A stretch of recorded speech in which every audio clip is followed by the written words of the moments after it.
Y bueno, entonces en la clase de hoy vamos a trabajar con, o vamos a deducir una nueva ecuación para el movimiento ondulatorio, ¿no? En este caso nos vamos a referir exclusivamente a el movimiento de ondas transversales en una cuerda, ¿no? Entonces vamos a hacer uso de la ecuación que dedujimos el día de ayer, que se conoce como la ecuación de onda, que es una ecuación diferencial en derivadas parciales. Y con esta ecuación, pues vamos a deducir una nueva ecuación para la velocidad que está en función de dos variables que dependen de las propiedades de la cuerda y a las que está sometida la cuerda. Es decir, la masa, la longitud y además la tensión a la que está la cuerda. Muy bien, entonces vamos a arrancar.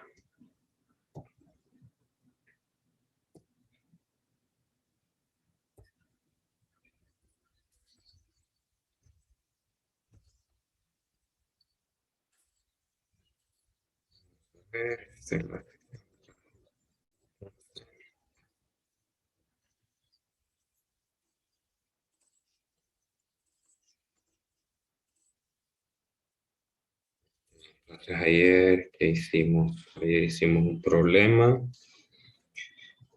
sobre ondas. Ok. Y bueno, le vamos a entrar de una vez a esta demostración. Y hoy tenemos jueves 10 de febrero de 2022. Ok, entonces esta deducción que vamos a hacer a continuación pretende buscar una relación para la rapidez de una onda transversal. Rapidez de una onda transversal.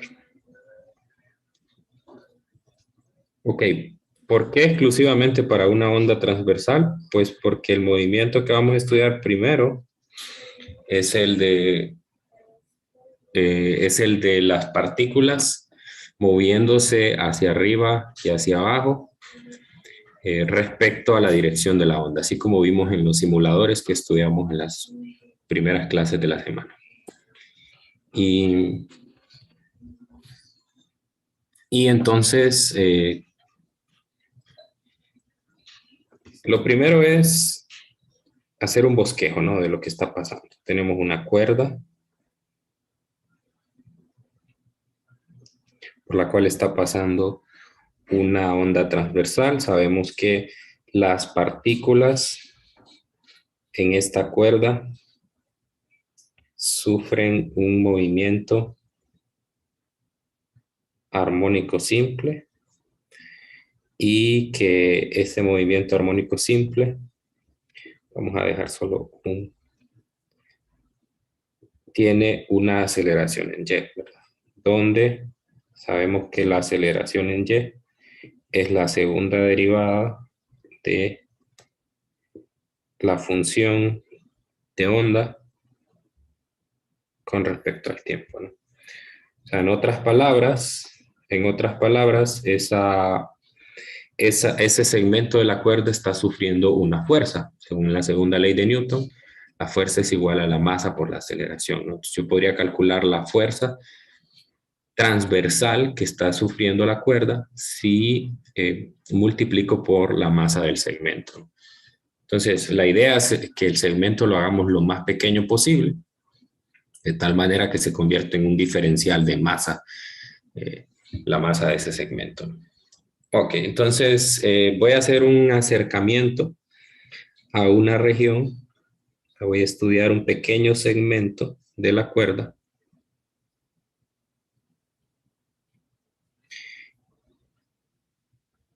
Y entonces lo que vamos a poder observar aquí en este segmento es un segmento que entre más pequeño es, pues más despreciable es su curvatura.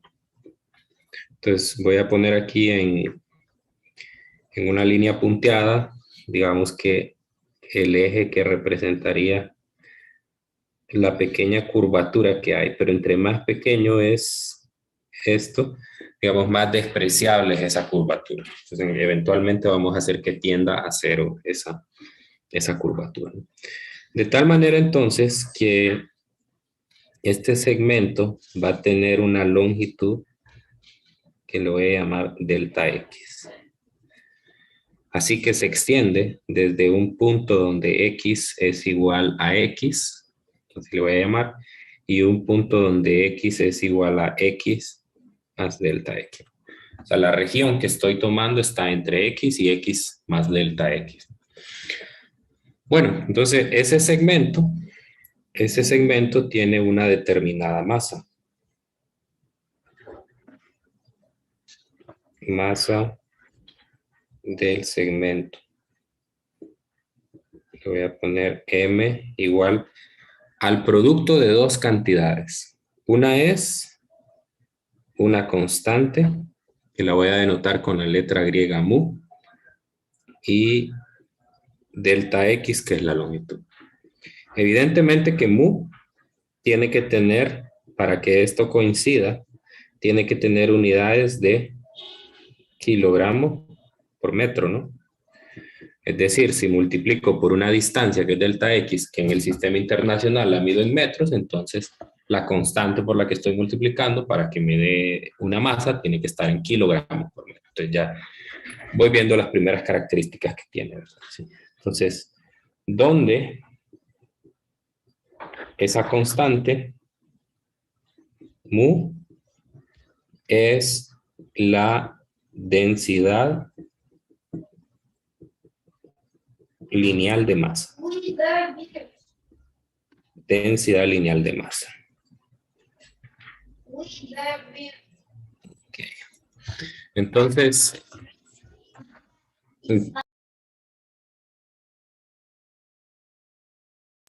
entonces esa densidad lineal de masa nosotros la vamos a definir en forma general con la siguiente ecuación.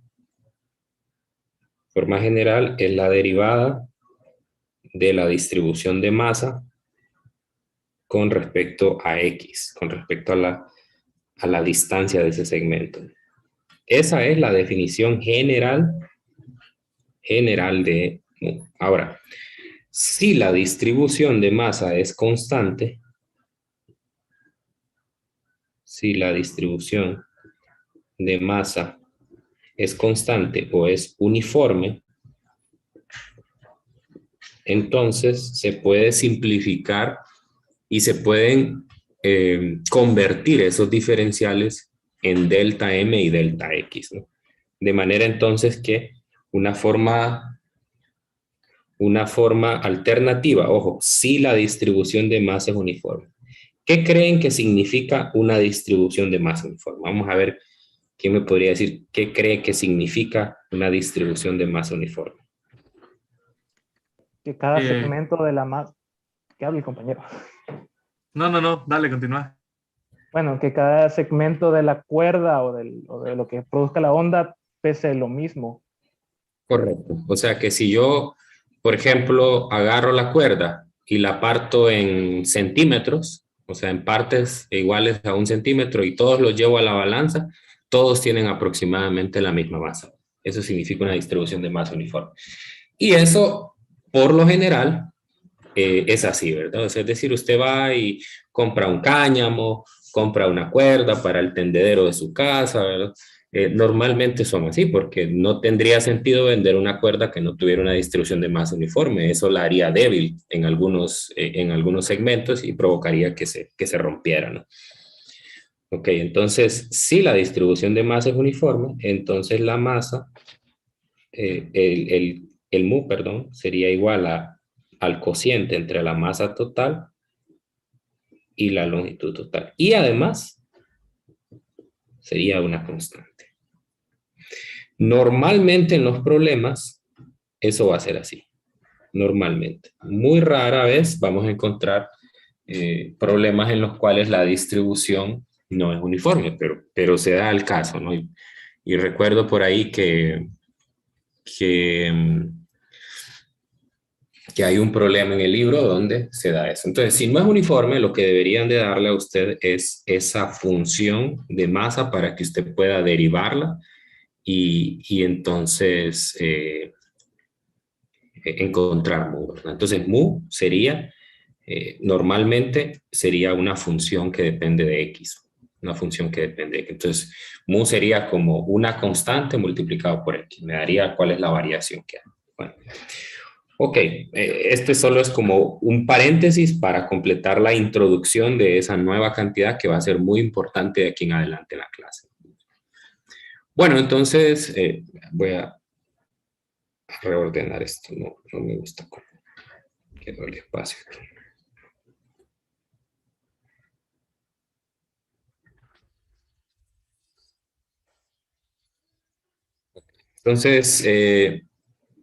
Entonces ahora vamos a volver al segmento, al estudio del segmento con el que estamos trabajando. Y entonces el segmento está sometido a una fuerza, ¿no? Sí. Entonces yo puedo decir, bueno, entonces aquí yo puedo representar una fuerza que sea tangente a ese eje de la cuerda.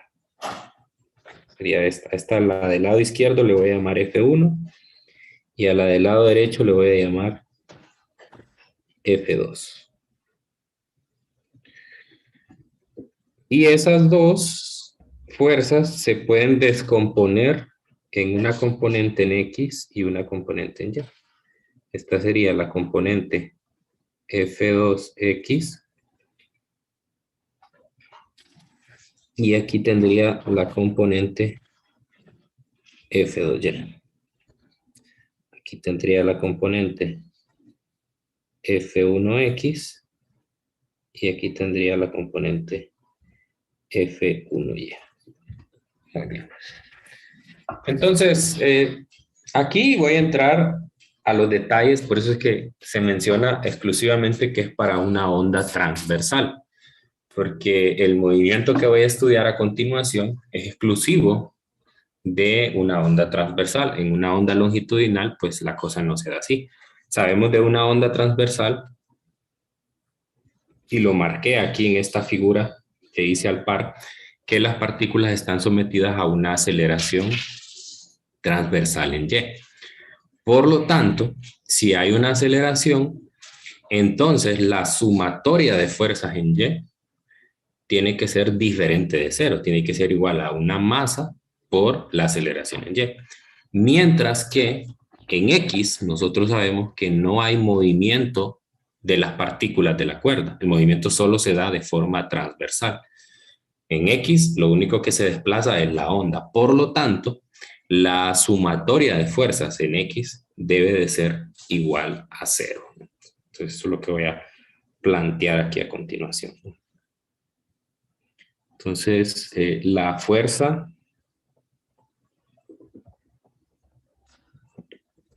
horizontal neta es cero. Por lo tanto, significa que la sumatoria de fuerzas en X es igual a cero. Eso, en otras palabras, es que F1X es igual a F2X, y para simplificarlo y no estar escribiendo los subíndices, le voy a llamar solo F, ¿no? Sí. Entonces, SF es la tensión de la cuerda. Es la tensión de la cuerda. Que la tensión de la cuerda, recuerde que está tensada de ambos extremos, entonces son las componentes horizontales las que representan la tensión. Entonces, ya desde esa perspectiva es más fácil ver que obviamente la tensión tiene que ser cero. Hay, digamos, un tirón de ambos extremos de la cuerda que se anula. Bien, eso es así, ya que el movimiento es transversal, ¿sí? Pero En Y eso no es así. En Y yo tengo sumatoria de fuerzas en Y y esto tiene que ser igual a la masa del segmento de la cuerda multiplicado por la aceleración en Y, ¿no? Y hay dos fuerzas en este caso. Está la fuerza F1, F1Y y F2Y, ¿no? Entonces, ahorita las voy a poner positivas, pero ya voy a agregar un signo que lleva la primera, ¿no? O bueno, de una vez lo voy a poner para que no les parezca extraño. Entonces sería F1Y negativo más F2Y. Bueno, lo voy a poner al contrario. Ya van a ver que lo hago solo por...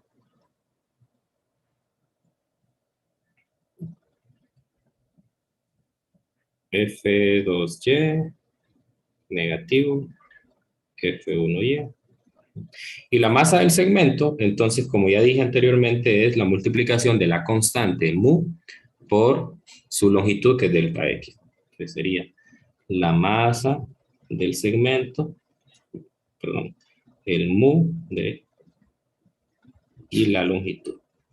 Y la aceleración en Y, pues ya sabemos que es la segunda derivada de Y con respecto a T. Cuidado con eso, con respecto a T.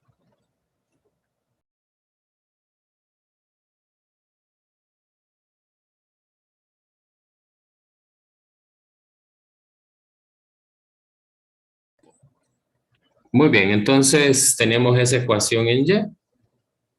Y pues, ¿se acuerdan? Aquí voy a hacer un recordatorio para que no olvidemos esa ecuación, porque justamente esa es la ecuación que vamos a emplear aquí. La ecuación que vimos en la clase de ayer, ¿no? Que es la ecuación de onda, que era la segunda derivada de Y con respecto a X igual a 1 sobre la velocidad al cuadrado por la segunda derivada de Y respecto a T. Entonces tengámosla ahí presente porque vamos a necesitar. Vea que estoy bastante cercano a esa forma. Mire que el lado derecho de la ecuación en color negro tiene una similitud con el lado derecho de la roja. Aparece ahí la segunda derivada al par multiplicando una constante. Pues todavía me falta simplificar más eso. Bueno, otra cosa que voy a hacer aquí es hacer el desglose, por ejemplo, de la segunda fuerza. La segunda fuerza es F2 y aquí tengo como componente en X F, que realmente es F2X, pero decidí llamarle solo F. Y aquí tendría, y aquí tendría F2Y. Entonces, note usted que F2,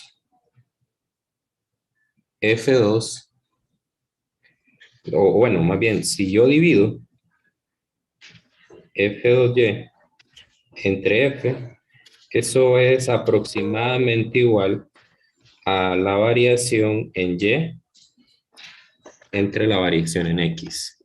Pues alguien me acaba de escribir, Eduardo, no sé si ya logró entrar Eduardo. Sí, ya está aquí, ¿verdad, Eduardo? Y que me escribió en el chat. Okay, bueno. Bien, entonces, ¿y eso qué es igual? Esto es igual a una pendiente. Es igual a la pendiente en el punto X más delta X.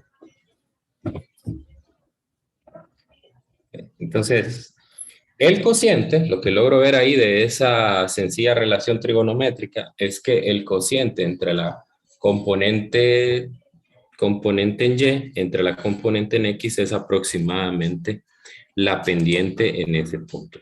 ¿Sí?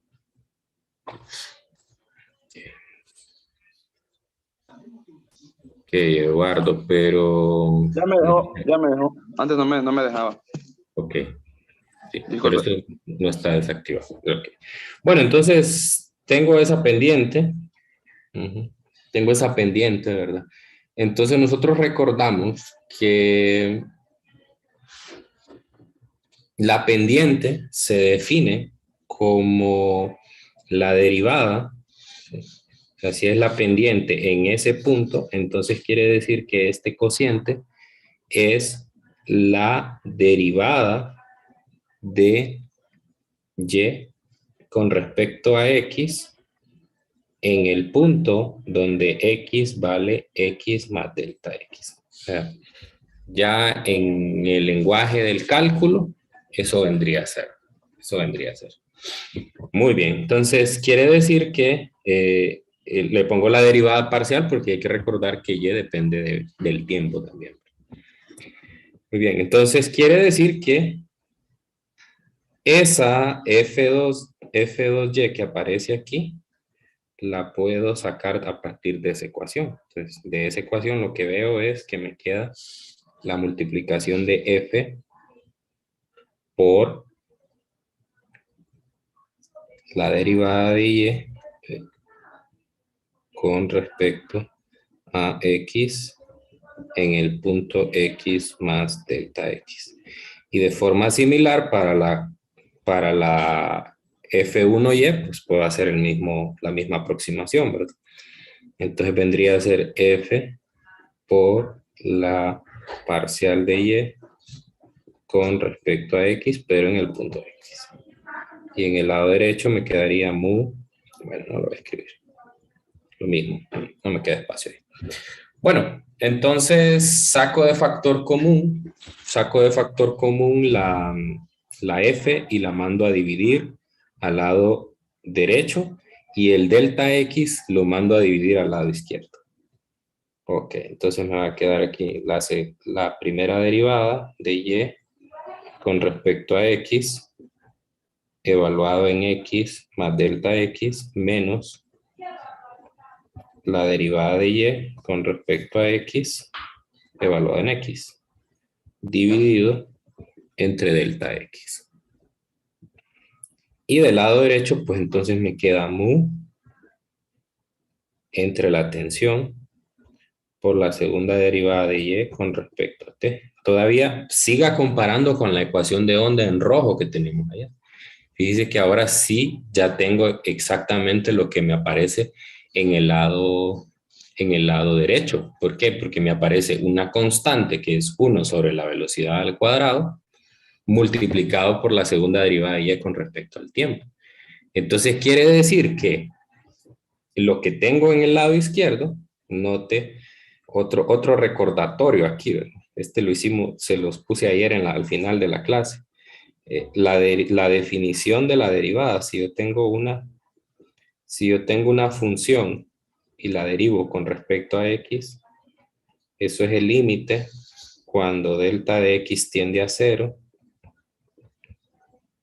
de la función evaluada en x más delta x menos la función evaluada en x entre delta x. Entonces, otro recordatorio ahí. Entonces, fíjese que esa forma es exactamente la misma forma que tengo en el lado izquierdo. Entonces les pregunto, ¿cuál es la función a la cual le estoy sacando la derivada? ¿Cuál es la f que aparece? Vea en rojo aparece una función, ¿verdad? Entonces, ¿cuál sería f en la correspondiente nuestra en el color negro? ¿Quién sería esa función que estoy derivando? La derivada parcial de Y con respecto a X. Correcto. Y eso es una función, ¿verdad? Porque si usted deriva una función, es otra función, ¿no? Entonces, si hago yo el límite, sigamos con Eric, si yo hago el límite, si X tiende a 0, entonces, ¿qué sería lo del lado izquierdo, Eric? Si hago el límite cuando X tiende a 0, ¿qué sería el lado izquierdo de la ecuación? Entonces, La derivada de la derivada parcial. o sea, la segunda derivada. Y eso corresponde con la función de onda. Miren, en el lado izquierdo aparece la segunda derivada de y con respecto a x. Bueno, entonces, acabo de encontrar otra vez la función de onda. La segunda derivada de y con respecto a x. Y aquí me queda mu entre f por la parcial de y con respecto a t. Entonces, esto es la ecuación de onda. Y tiene toda la lógica del mundo, ¿verdad? Desde el momento que aquí es la ecuación que describe las ondas, entonces si yo hago el análisis del movimiento, tiene toda la lógica que yo vuelvo a encontrar otra vez la ecuación diferencial, ¿verdad? Sí. Entonces, si comparo con la ecuación de onda, ¿a qué sería igual esta constante que me aparece aquí? ¿A qué sería igual mu sobre f? Por comparación con la ecuación de onda. 1 sobre velocidad 1 sobre cuadrada. velocidad cuadrada. Correcto. Muy bien. Entonces, despejo de esa ecuación y entonces encuentro la ecuación final. Por tanto, la velocidad será, sacando ahí el cuadrado, será la raíz cuadrada de f sobre u. Y ahí está, esa es la ecuación que andaba buscando.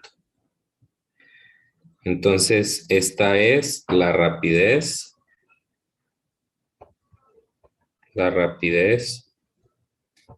de una onda transversal. Ya habíamos encontrado otras versiones, ¿verdad? Que era, voy a poner aquí, que la velocidad era lambda por f y que era igual a omega sobre k, el número de ondas, ¿no? Entonces son ecuaciones, digamos, equivalentes. La diferencia entre una y la otra, entre las primeras dependen únicamente de las características de la onda, ¿no? Pero no son exclusivas para una onda transversal, porque longitud de onda tienen todas las ondas, independientemente que sean transversales, que sean longitudinales. Incluso las ondas electromagnéticas tienen una longitud de onda y una frecuencia. Y omega y k también, todas lo tienen. Entonces, la que acabamos de encontrar es específicamente para una onda transversal en una cuerda. Y depende de dos variables, de tres, digamos, ¿no? Porque mu depende de la masa y de la longitud. Entonces, entre más masiva es una cuerda, eso es lo que me está diciendo esta ecuación, entre más masiva es una cuerda, más lenta es la onda, más lenta es la onda. Y entre más tensada está la cuerda, más rápido viaja el pulso. ¿Sí? Entonces, para dos ondas que tienen, o que están viajando en una misma cuerda, si yo no modifico la densidad lineal de masa y tampoco modifico la tensión, entonces van a tener la misma velocidad. ¿Sí? O sea, como aquel simulador que les mostré, bueno, de hecho lo puedo volver a poner aquí. Aquí está. En el simulador de FED, ¿se acuerdan que había una opción en la cual yo podía mandar los pulsos de forma manual? Entonces, justamente ahí se va a notar que las ondas viajan a la misma velocidad independientemente, por ejemplo, de la amplitud. Vamos a quitar el amortiguamiento y vamos a poner un movimiento lento. Entonces, voy a lanzar un pulso pequeño y voy a lanzar uno más grande. Bueno, vamos a empezar esto. Uno pequeño, ahora lanzo uno más grande y miren, viajan a la misma velocidad. ¿Por qué? Pues viajan a la misma velocidad porque se trata de la misma tensión para la cuerda y se trata de la misma densidad lineal de masa, ¿no? Denme un segundo, ya vuelvo.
digamos, ¿verdad?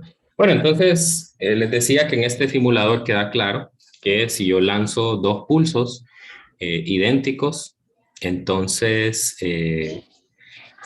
bueno, no necesariamente idénticos, ¿verdad? Si se fijan aquí, la amplitud de una es más grande que la otra y la rapidez es la misma, ¿verdad? Sí, es la misma, ¿no? Hay otra cosa que pueden notar aquí, es que cuando un pulso viene, se encuentra con el otro y justamente eso es lo que vamos a ver. Pues voy a reiniciar esto. Y entonces, en el siguiente problema, que es lo que sigue ahora por hacer en la clase, vamos a lanzar dos pulsos. Vamos a lanzar un pulso de un extremo. Cuando ese pulso venga por ahí, hay amortiguamiento. Quitemos el amortiguamiento. Voy a lanzar un pulso.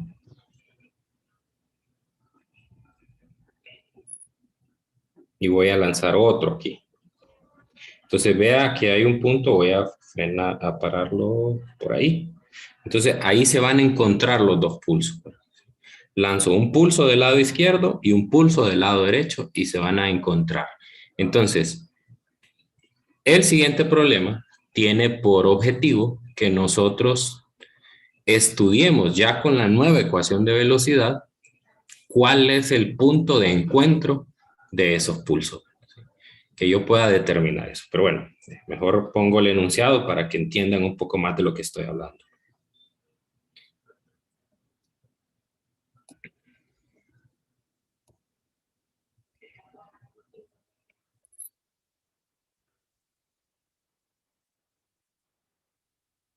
Muy bien, entonces me dice que un alambre de 10.3 metros de longitud, entonces pues tengo la longitud aquí, voy a ponerlo, el alambre, y tiene una masa de 97.8 gramos. Entonces, como vimos anteriormente, y lo que yo les mencioné es, si el problema no me dice que la distribución de masa no es uniforme, entonces perfectamente puedo asumir que es uniforme. ¿Sí? A menos que me aclare que la densidad lineal de masa no es uniforme, entonces ahí. De lo contrario, asumo que siempre va a ser así. Entonces fíjense que me están dando el dato de la longitud y me están dando el dato de la masa total. Entonces, como vimos anteriormente, si la distribución, aquí esta sería la longitud total y esta sería la masa total. Si la distribución es uniforme, si hago la división de esos dos números, entonces tengo la densidad lineal de masa. Y además me están dando la tensión. Entonces, si tengo la densidad lineal de masa y la tensión, por lo que vi anteriormente, puedo tener la rapidez de los pulsos en la cuerda. Ok, ahora, si se generan dos pulsaciones separadas en tiempo por 29, o con esto, 29.6 milisegundos, esto significa 29.6 por 10 a la menos 3 segundos. En cada uno de los extremos del alambre, me preguntan en dónde se encuentran las pulsaciones. Cuando se refiere a pulsaciones, se refiere obviamente a las ondas que van viajando. Entonces, bueno, entonces se lanza un pulso de este lado, así como lo hice en el simulador. Solamente que la diferencia aquí es que no se lanzan los dos del mismo lado. Aquí se lanzan uno de cada extremo. Entonces, a este pulso le voy a llamar 1. Y del otro lado, 29.6 por 10 a la menos 3 segundos, un instante después, se lanza otro. Entonces, este viaja con una velocidad v y este viaja con otra velocidad. Bueno, entonces de lo que vimos con el simulador, la pregunta es, ¿la velocidad del pulso 1 es igual o es diferente a la del pulso 2? ¿Qué dicen? La velocidad es igual. Igual. Es igual, ¿verdad? Es ¿Por igual. qué? Porque ambos, toda la cuerda está sometida a la misma tensión y toda la cuerda tiene la misma distribución de masa, ¿no? Entonces no tiene que cambiar. Entonces, ambos tienen la misma velocidad. Bueno, entonces, más adelante, ya un tiempo después, vamos a decir, esto ocurre en un tiempo t igual a 0. Y en un tiempo t cualquiera, que es una de las cosas que voy a encontrar en el problema, voy a tener un encuentro entre ellos. Ahora, les pregunto, si el primero que se lanza es el 1 y después, un instante después se lanza el 2, entonces, ¿dónde se van a encontrar? ¿En el medio? ¿Un poco a la izquierda? ¿O un poco a la derecha? Un poco a la derecha. A la A la derecha. derecha. A la derecha. ¿Qué? Porque va a viajar más el 1, ¿verdad? Que el 2. Porque se lanzó antes, ¿verdad? ¿Sí? Entonces, más o menos aquí. Digamos aquí. Vendría el otro. Este sería el 1 y este sería el 2. De tal manera entonces que el pulso 1 habrá viajado una distancia x1 hasta el punto de encuentro y el otro había viajado una distancia x2. ¿Sí? Obviamente que la longitud total de esto es L total de la cuerda, ¿no? Muy bien, entonces ahí está el bosquejo de lo que sucede. Un bosquejo de lo que está pasando. Muy bien, entonces ahora entrémosle a los cálculos. Entremos a los cálculos. Primero puedo determinar la velocidad. Entonces, ¿cómo determino la velocidad? Usando la fórmula que deduje hace un momento. Entonces, yo sé que la velocidad 1 es igual a la velocidad 2 y ambas se pueden calcular como la raíz cuadrada de f sobre mu. Pero mu se define como la masa total entre la longitud total. Y si hago aquí la operación oreja, sería F por L entre M. Entonces, la velocidad de ambas sería la raíz cuadrada de la masa, que es 97.8 gramos, o sea, 97.8 por 10 a la menos 3 kilogramos.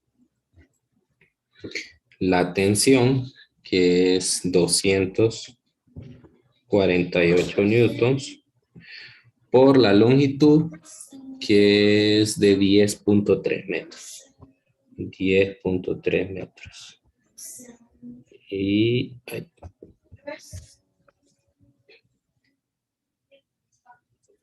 entonces esa sería la velocidad. A mí me da 162 metros por segundo. A ver si me confirman.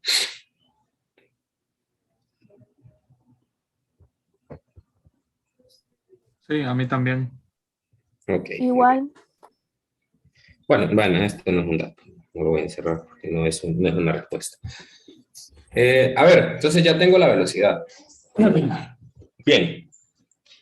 ¿Cómo hacemos el estudio del movimiento de los pulsos? Bueno, los pulsos se pueden tratar como que si fueran partículas que se van moviendo a velocidad constante, ¿no? Entonces puedo hacer uso de la cinemática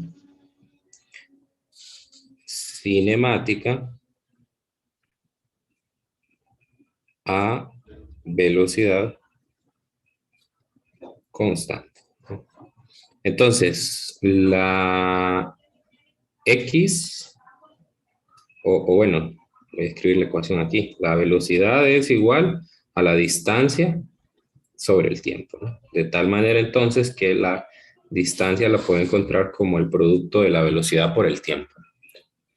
Entonces ahora lo que tengo que hacer es escribir individualmente para cada una de los pulsos su ecuación de X. Entonces la ecuación de X sería X1 para el pulso 1. Voy a usar el tiempo T que tengo aquí. Este tiempo T, ojo con eso, ese tiempo T con respecto a quién lo tengo que medir.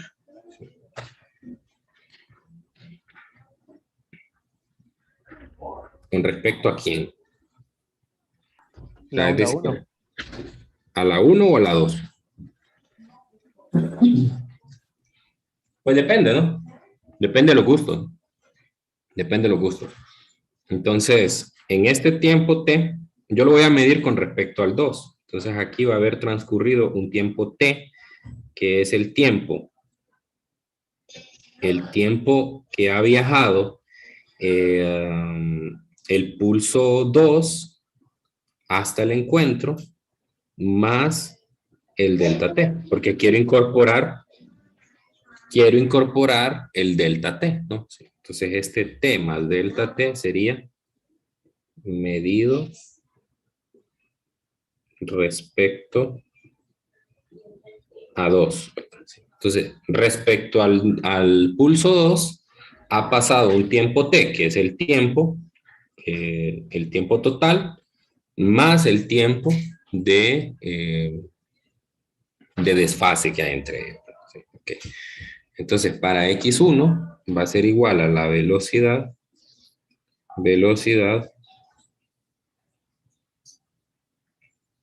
más el tiempo.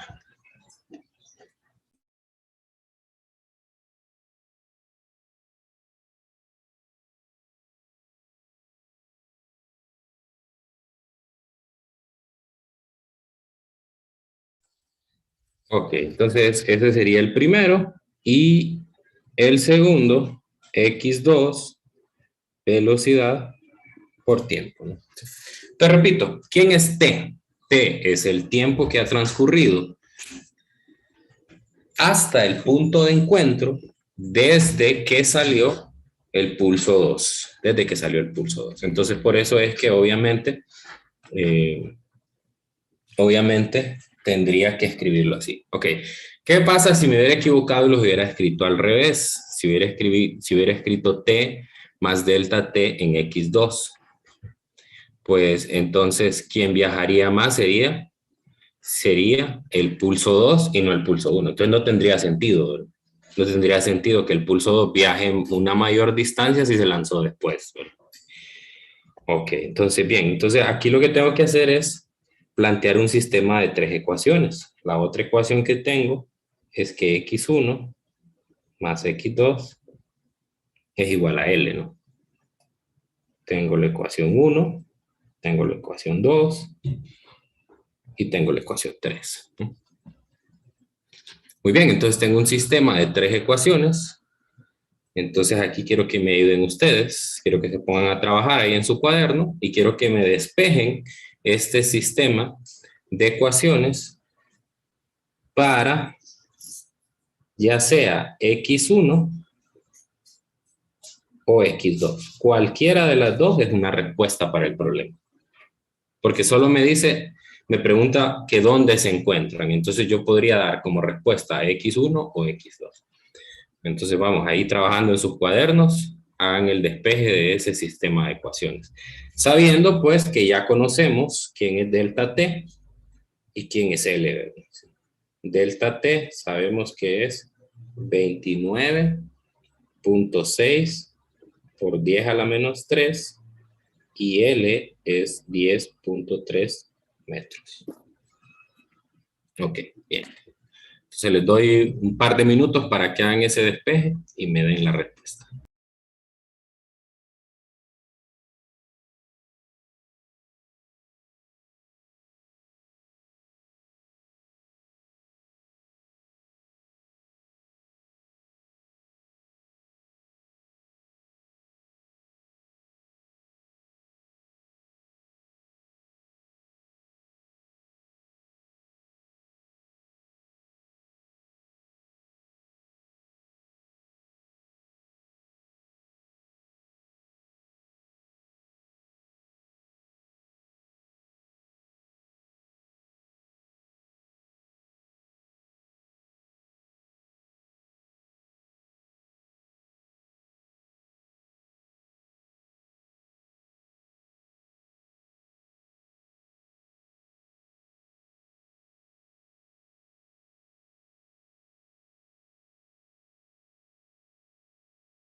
No vean el grupo de Telegram ahorita,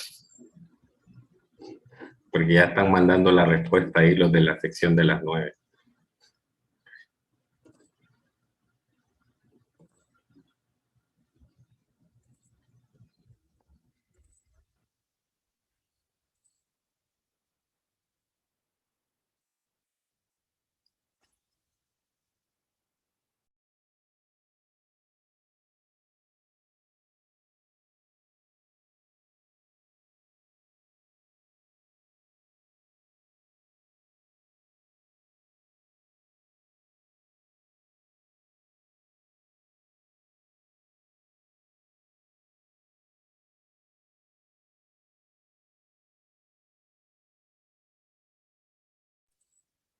Mi recomendación es que sustituyan la ecuación de x1 y la de x2 en la tercera. O sea, sustituyan 1 y 2 en la 3.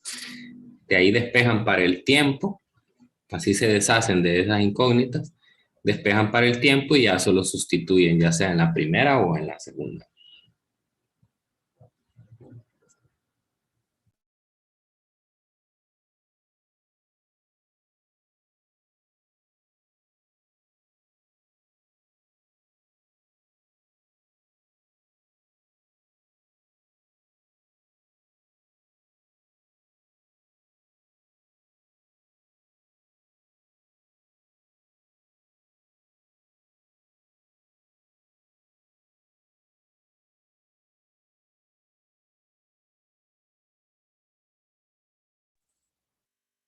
Okay. Y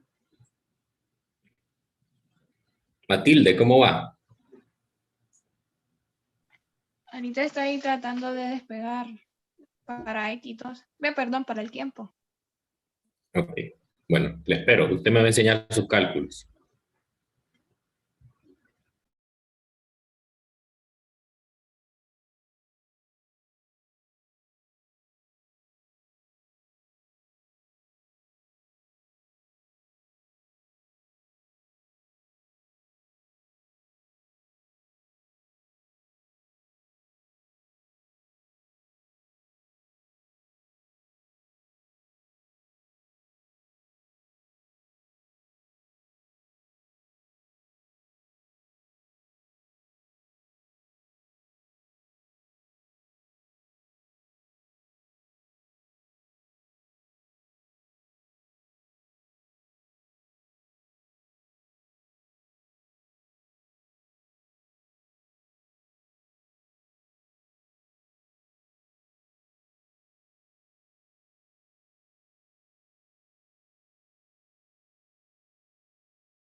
Vamos, Matilde.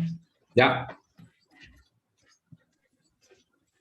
Y aún no ha terminado el licenciado. Ya encontró el tiempo, al menos. ¿Mande? El tiempo ya lo encontró al menos. No, ahorita estoy encontrándolo. Ok. A ver, alguien que ya tenga el tiempo, ¿cuánto da?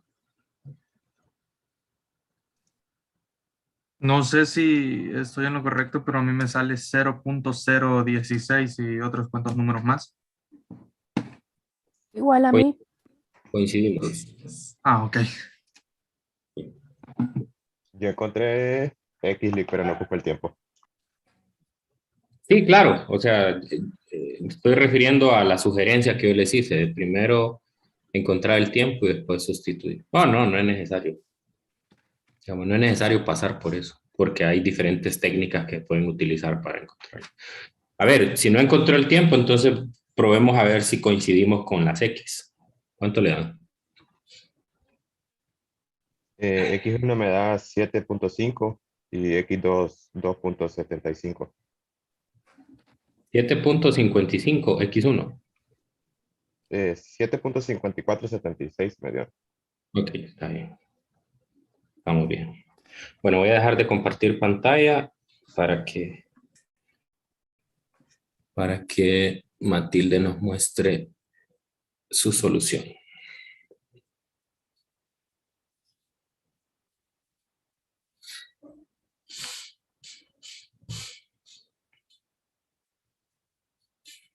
Bueno, mientras termina, voy a dar algunos anuncios, ¿verdad? Mañana es el primer control de lectura.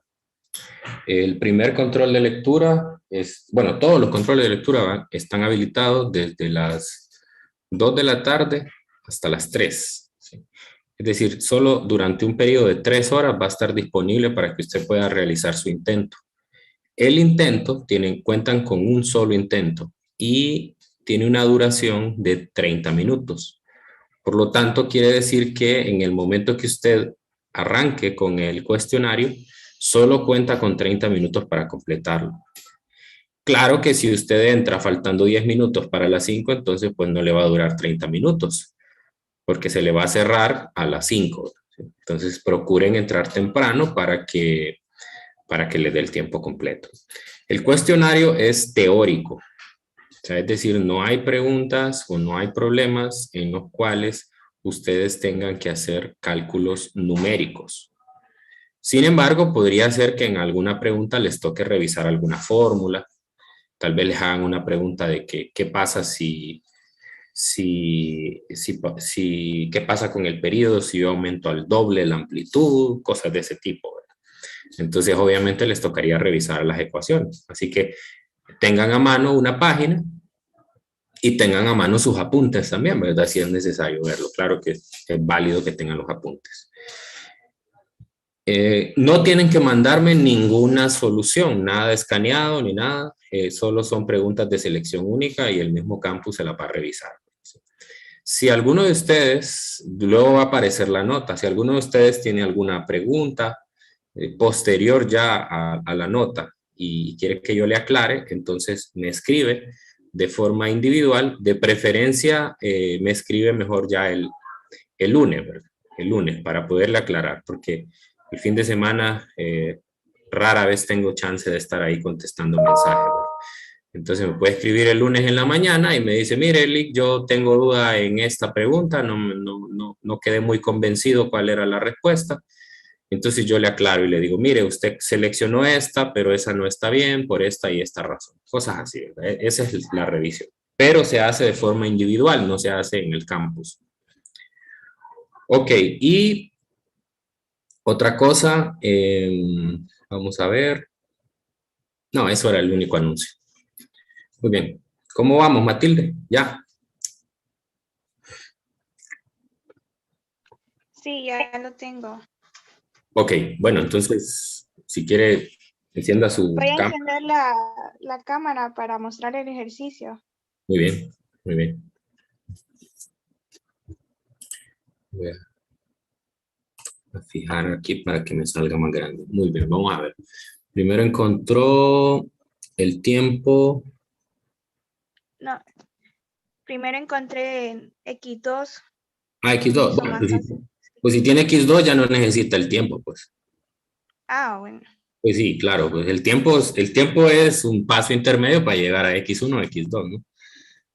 Pero si ya tenía X2, esa ya es una respuesta. Solamente que hay que ponerle ahí el significado, ¿verdad? Entonces, en ese caso sería 2.76, creo que leo ahí, medidos, en este caso, del lado derecho, porque X2 sale del lado derecho, ¿verdad? O puede dar como respuesta 7.53 medido del lado izquierdo, ¿verdad? Bueno, ahí déjela ahí para que le hagan captura a los que no lo han terminado y así lo puedan tener ahí de respaldo, ¿verdad? Si quieren ahí lo que hagan es que fijen la cámara de Matilde para que le salga en grande, ¿no?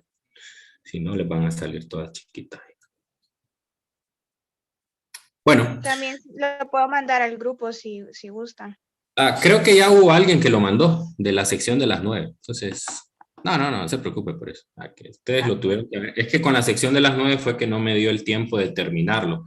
Entonces yo solo les di como algunos, ya Matilde ya lo fue quitar. Yo solo les di como unos tips para que lo resolvieran y les dejé de tarea a ellos que lo terminaran. Bueno, entonces nos vemos mañana. Cuídense mucho. Que tengan un feliz día. Feliz día, Lick. Bueno, muchas gracias.